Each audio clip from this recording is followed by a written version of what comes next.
রাধে রাধে। জগতের পৃথক কোনো অস্তিত্ব নেই। জীবই জগৎকে বন্ধন কারক করে রেখেছে। জীব জগৎকে ধারণ করে, এতে সুখ দুঃখ হয়, বদ্ধ হয়, 84 লক্ষ যোনি প্রাপ্তি হয়, ভূত প্রেত পিশাচ দেবতা ইত্যাদি, এবং নরক প্রাপ্তিও হয়। সত রজতম এই 3টি গুণ কোনো বাধা দান করে না, কিন্তু এর সংসর্গে জীব ঊর্ধ্বগতি মধ্যগতি বা অধোগতি প্রাপ্ত হয়।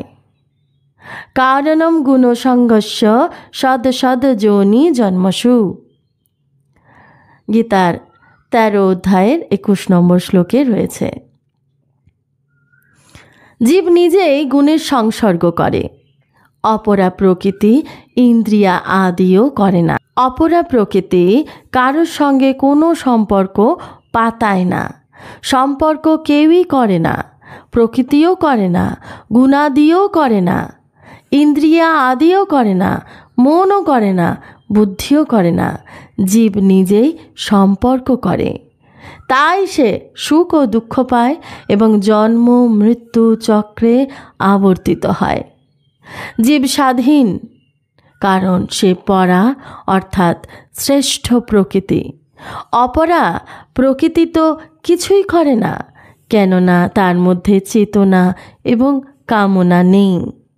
তার সঙ্গে সম্পর্ক স্থাপন করে জীব উচ্চ বা নিম্নজনিতে গমন করে, পথভ্রষ্ট হয়, অর্থাৎ অপরিবর্তনশীল হয়েও জীব বিজাতীয় জগতের সঙ্গে সম্পর্ক স্থাপন করে পরিবর্তনশীল জগৎ স্বরূপ হয়। তার দৃষ্টি তখন শরীরের দিকেই থাকে, তার নিজ স্বরূপের স্ফুরণ আর হয় না। রাধে রাধে।